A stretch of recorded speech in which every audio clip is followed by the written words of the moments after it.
नमस्कार। इस विशेष Facebook live में आपका स्वागत है। मैंने कहा था जिस दिन कोई बड़ी खबर होगी उस दिन हम बातचीत जरूर करेंगे, और आज बड़ी खबर जो आ रही है, कल शाम से आनी शुरू हुई है, वो है देश में नई शिक्षा नीति।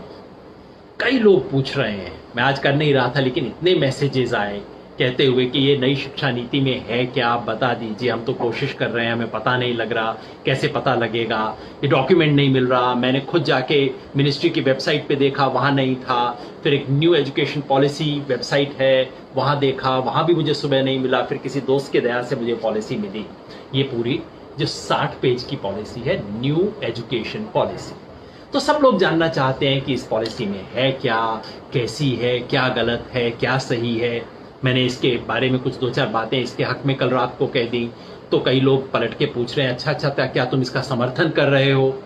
तो मैंने सोचा चलिए इसके बारे में एक चर्चा कर लें कि कुल मिला के ये पॉलिसी क्या है, इसमें क्या अच्छा है, क्या बुरा है, क्या आशंका है, और हमें इसके बारे में क्या रुख बनाना चाहिए। पहली बात तो आपको बता दूं कि पॉलिसी है क्या।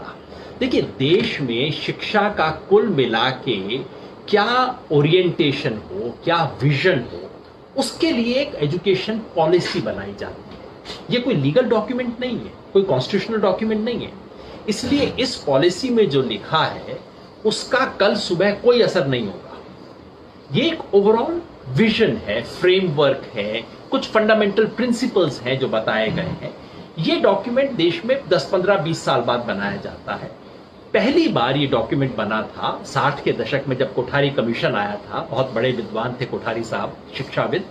एक कमीशन आया था 1968 में। उसके बाद पहली बार एक पॉलिसी बनी, education policy of the country, जिसने ओवरऑल फ्रेम दिया कि देश में शिक्षा के पर्पस क्या होने चाहिए, स्कूल में कैसे होना चाहिए, यूनिवर्सिटी में कैसे होना चाहिए।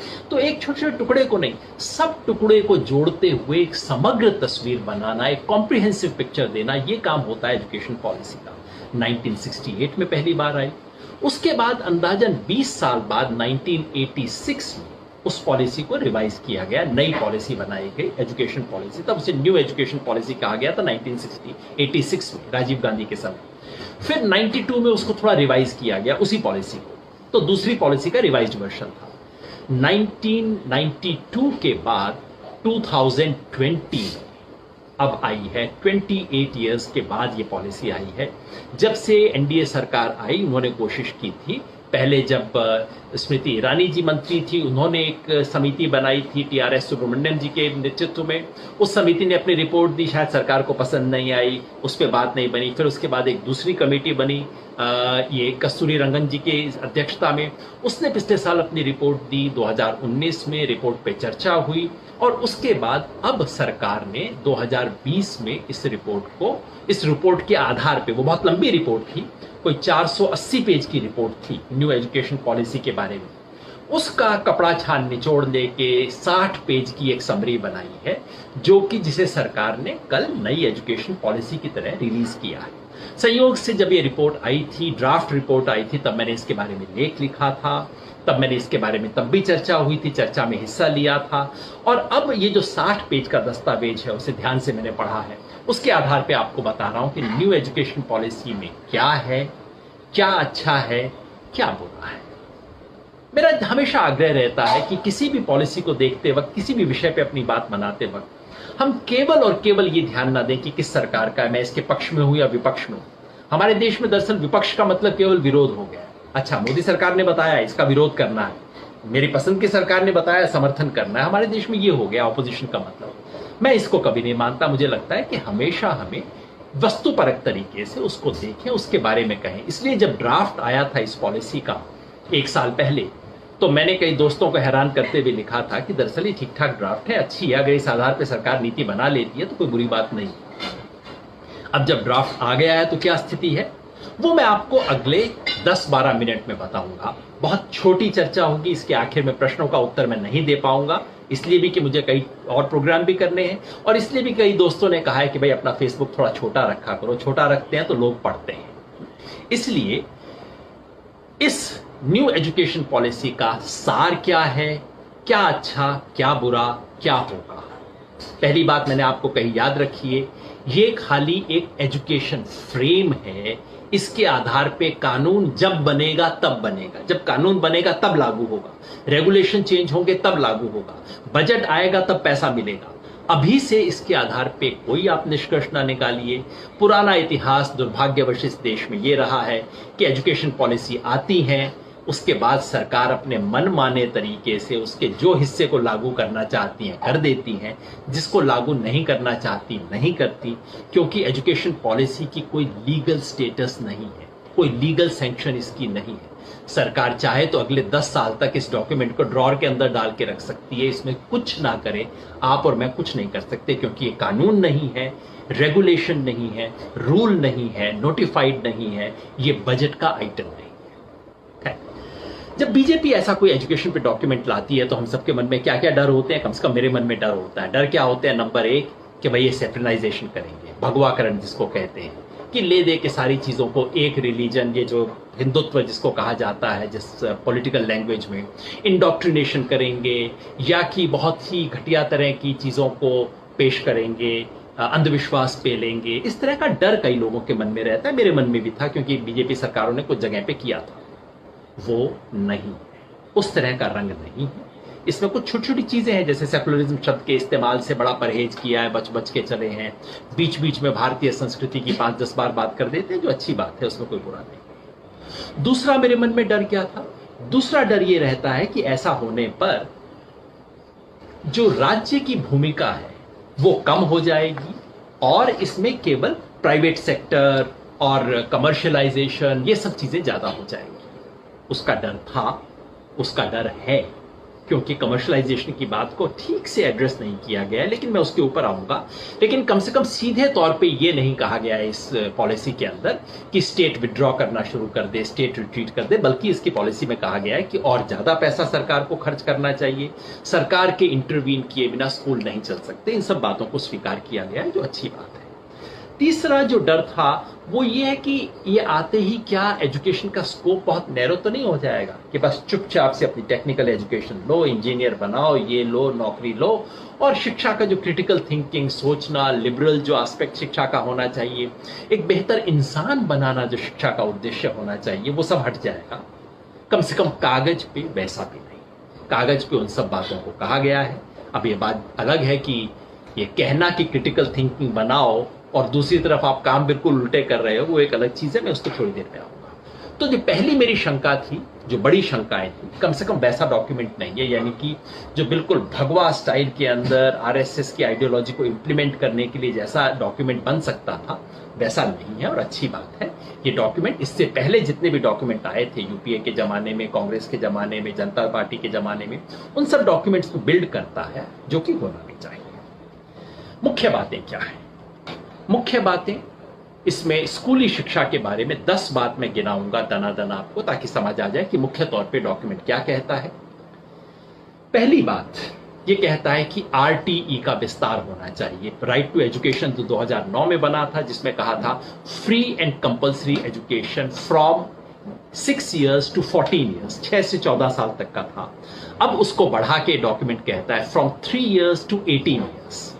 बढ़िया बात होना चाहिए, अगर कर दिया तो शानदार बात है। दूसरा ये कहता है कि मिड डे मील स्कीम के साथ साथ बच्चों को ब्रेकफास्ट भी देना चाहिए स्कूल में, क्योंकि बच्चे बेहतर खाएंगे तो पढ़ाई में ज्यादा ध्यान देंगे। अच्छी चीज है, होना चाहिए। तीसरा ये कहता है कि ड्रॉप आउट रेशो को कम करना चाहिए, यानी कि जो बच्चे स्कूल से छूट जाते हैं, जो 100 बच्चे पहली क्लास में एडमिशन लेते हैं, उससे आगे जाते जाते सिर्फ 40 बच्चे बचते हैं। ये कहता है कि नहीं, उन बच्चों को हमें लाना है और अगले 10 साल तक 100% बच्चों को हम सेकेंडरी तक लेके आएंगे। बहुत अच्छा टारगेट है, हो पाएगा मुझे संदेह है, लेकिन बात अच्छी है। चौथा ये कहता है ECCE, early childhood care and education, इस पे बहुत ध्यान देता है और मेरे को बहुत अच्छी चीज लगती है। इसको हम नर्सरी कहते हैं ना, कि बच्चा का ज्यादातर मानसिक विकास 8 साल की उम्र तक हो जाता है, और 3, 4, 5 साल का जब बच्चा होता है वो बहुत क्रिटिकल होता है उस बच्चे की मेंटल फैकल्टीज के लिए। और ये कहते हैं कि हम तो, हमारा गांव का तो बच्चा चाहता ही 6 साल में स्कूल में, उसके बाद पढ़ना शुरू करता है, उससे पहले क्या होगा? तो ये कहता है कि नहीं, हर बच्चे को 3 साल की उम्र से ऊपर पढ़ाई करवाना शुरू करें, चाहे आप आंगनबाड़ी के थ्रू करें या स्कूल के अंदर नर्सरी शुरू करें। हर बच्चे को ये शिक्षा मिलनी चाहिए और इस पे साधन लगाने चाहिए, इस पे बहुत ध्यान दिया जाना चाहिए। मेरे ख्याल से इस दस्तावेज के सबसे अच्छे एस्पेक्ट्स में से ये है ECCE। वैसे इसके बारे में 2013 में UPI के जमाने में बहुत अच्छी नीति बनी थी, जिसको इन्होंने स्वीकार कर लिया है। बहुत बढ़िया बात है, किसी भी सरकार ने किया काम तो अच्छा किया ना। चौथी बात, पांचवा ये कहता है कि स्कूल में सब बच्चों को बराबर अवसर मिलने चाहिए। महिलाओं को, दलित, आदिवासी, गरीब बच्चे को। कहता तो है, मगर उसके बारे में क्या करना चाहिए, कितना पैसा दिया जाएगा, इसके बारे में कुछ खास बात नहीं कहता। मैं इस पे आऊंगा 1 मिनट में। छठी बात कहता है स्कूल कॉम्प्लेक्सेस। आजकल इतने छोटे छोटे स्कूल हो गए हैं कि एक स्कूल के लिए अपना म्यूजिक टीचर रखना, अपना फिजिकल ट्रेनिंग का टीचर रखना, अपनी लाइब्रेरी रखना संभव नहीं। तो कुछ स्कूलों को उसके साथ के सेकेंडरी स्कूल से जोड़ के स्कूलों को पूल करके, स्कूल को फिजिकली पूल नहीं किया जाएगा, स्कूल अलग अलग जगह रहेंगे, बच्चे अलग अलग जगह जाएंगे, लेकिन कुछ फैसिलिटी स्कूलों को मिला के दे दी जाए ताकि हर स्कूल के पास आए। अच्छा विचार है मेरे ख्याल से। ज्यादातर लोग, मेरे दोस्त सहमत नहीं है, लेकिन मेरे विचार से यह आइडिया बुरा नहीं है।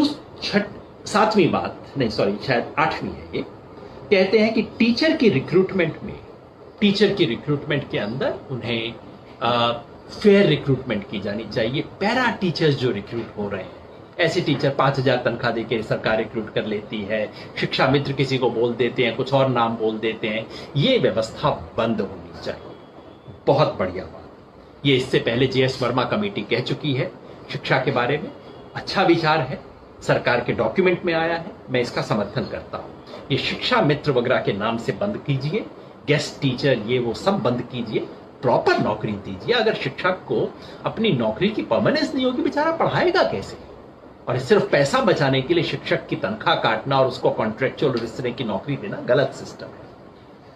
9वीं बात कहता है कि शिक्षा में डायरेक्टरेट ऑफ एजुकेशन का जो साम्राज्य है वो खत्म करके बोर्ड अलग हो, सरकारी स्कूलों की फंडिंग कोई और करे और स्कूलों के रेगुलेशन का काम कोई और एजेंसी करे। विचार बुरा नहीं है।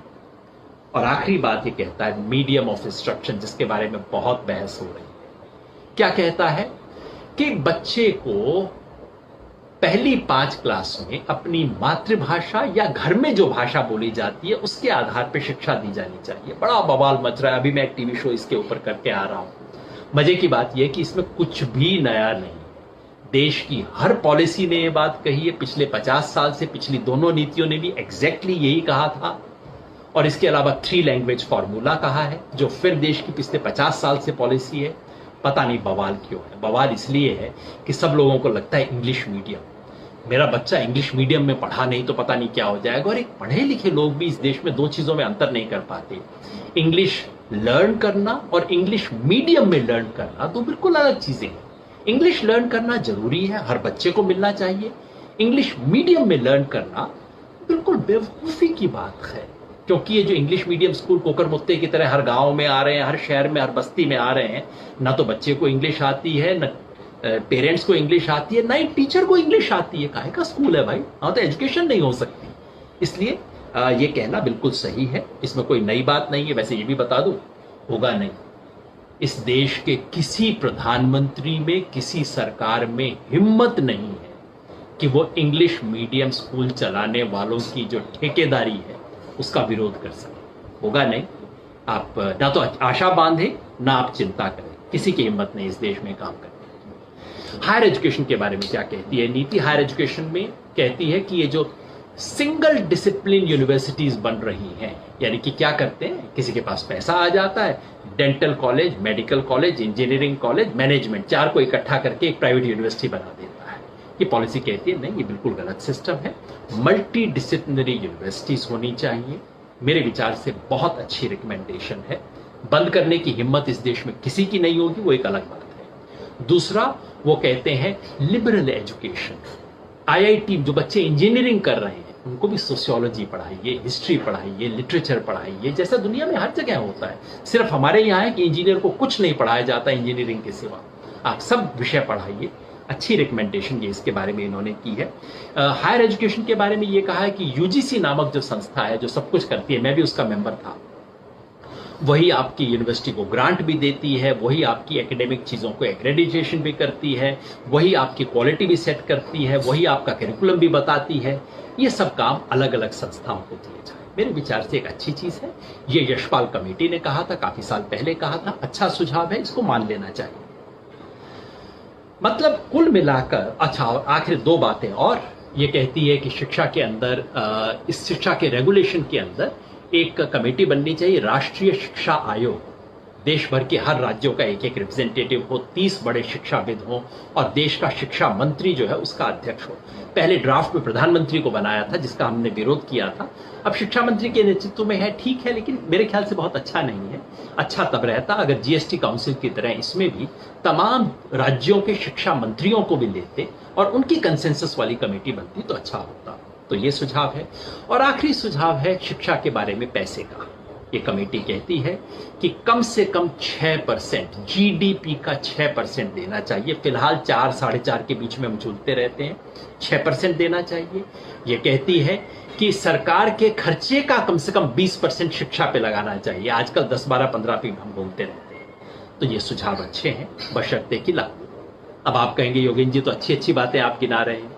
बात सच है, इसमें काफी बातें बहुत अच्छी हैं, नीति में लिखी हुई अच्छी बातें हैं और अच्छी बातें हैं, तो मैं क्यों उसको गलत बताऊं भाई? क्या कोई संदेह है? हाँ, मेरे मन में 3-4 संदेह हैं। पहला संदेह ये है कि आरटीई को इसमें डाइल्यूट किया जा रहा है।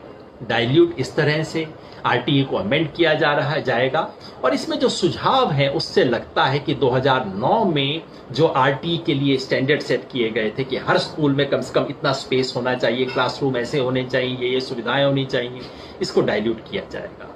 इसके बारे में भी डर है कि ये जो 25% सीट ईडब्ल्यूएस के लिए रिजर्व की गई थी उसके बारे में चुप्पी है। ड्राफ्ट तो इसके बारे में कहता था कुछ गड़बड़ है, अब चुप्पी साध ली गई है, मतलब ले दे के इसको हटाने की तैयारी हो रही है, ऐसा मेरा संदेह, जिसके बारे में अलर्ट होने की जरूरत है। तीसरा, शिक्षा में जो असमानताएं हैं, जो गरीब बच्चे पढ़ रहे हैं, जो ऐसे समुदाय से आ रहे हैं, पहली बार आ रहे हैं, जिनके घर में कभी शिक्षा नहीं है, जिनको साधन की जरूरत है, उन बच्चों के लिए व्यवस्था के बारे में 2-4 पैराग्राफ तो लिख दिए गए हैं, लेकिन उसमें है कुछ नहीं। तो जो गरीब मार्जिनल सेक्शंस के दलित, आदिवासी, महिलाएं, सब पिछड़े समाज के जो लोग हैं, उसके लिए इस डॉक्यूमेंट में बहुत कोई चिंता और दर्द दिखाई नहीं दिया मुझे।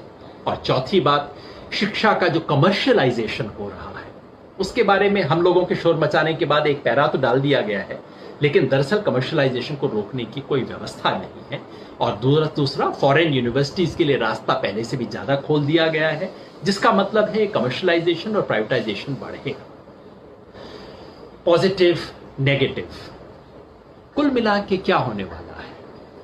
मैं उसी बात पे आता हूं जहां से मैंने शुरू किया था। आमतौर पे शिक्षा नीति बहुत सुंदर बातें कहती है, लेकिन व्यवहार में जो नीति पालन की जाती है उसका इस शिक्षा नीति से कोई संबंध नहीं। यही मुझे डर है। मुझे डर ये है कि ले दे के सरकार काम सिर्फ 3-4 करेगी। इसकी 3-4 बातें हैं जो हाथी के दांत खाने के और दिखाने के, और दिखाने के बड़े सुंदर हैं, खाने के सिर्फ 4-5 हैं। मुझे लगता है कि सरकार ले दे के 5-6 चीजों पे एम्फेसिस देगी। एक तो अर्ली चाइल्डहुड केयर के लिए पैसा दिया जाएगा, जो अच्छी चीज है। दूसरा, बच्चों की लिटरेसी बढ़ाने का एक स्पेशल प्रोग्राम चलेगा, जो कि बढ़िया चीज है। तीसरा, स्कूल कॉम्प्लेक्सेस, जिसके बारे में 2 विचार हैं, कहीं पैसा बचाने के लिए तो नहीं किया जा रहा। चौथा, टीचर एजुकेशन के अंदर कुछ किया जाएगा, ऐसा मुझे लगता है, जो फिर पॉजिटिव है। पांचवा, कॉलेज यूनिवर्सिटी को रिवैम्प करने के बारे में कुछ किया जाएगा, जो कि अभी नहीं लगता कि कुछ खास होगा। तो ले दे की 4-5 चीजें होंगी, बाकी चीजें नहीं होंगी। मीडियम ऑफ इंस्ट्रक्शन के बारे में जितनी भी बहस हो ले, आप भी यही हैं, मैं भी यही हूं, कोई अंग्रेजी मीडियम स्कूल हटाने की किसी की हिम्मत नहीं होगी। प्राइवेट यूनिवर्सिटीज, ये दुकानें जो चल रही हैं बीएड की, इनको हटाने की किसी की हिम्मत नहीं होगी। ऐसे ही चलता आ जाएगा और अच्छी नीति आ जाएगी, अच्छे शब्द आ जाएंगे। एक तरफ क्रिटिकल थिंकिंग जैसा शब्द इस्तेमाल किया जाता है, दूसरी तरफ लोगों को डरा के चुप किया जाता है। एक तरफ इंस्टीट्यूशनल ऑटोनॉमी की वकालत होती है, दूसरी तरफ यूनिवर्सिटी के अंदर आप सेमिनार भी करेंगे या नहीं उसके लिए वाइस चांसलर से परमिशन लेनी होती है। एक तरफ साइंटिफिक टेम्पर की वकालत की जाती है और मंत्री जिस तरह का भाषण देते हैं उससे क्या होता है, तो शिक्षा नीति के शब्द अच्छे हैं, बशर्ते इसे वास्तव में लागू किया जाए, बशर्ते इसकी भावना को सरकार अपने मन में अंदर लेके आए, बशर्ते इसके आधार पे काम पे ध्यान दीजिएगा, शब्दों पे नहीं। देखिएगा आरटी एक्ट एक्चुअली अमेंड होता है कि नहीं, 3 से 18 साल तक एक्चुअली दिया जाता है कि नहीं, बजट एक्चुअली इंक्रीज होता है कि नहीं, गरीब बच्चों के लिए स्कॉलरशिप एक्चुअली बढ़ते हैं या नहीं, तब सच्चा मूल्यांकन होगा। धन्यवाद।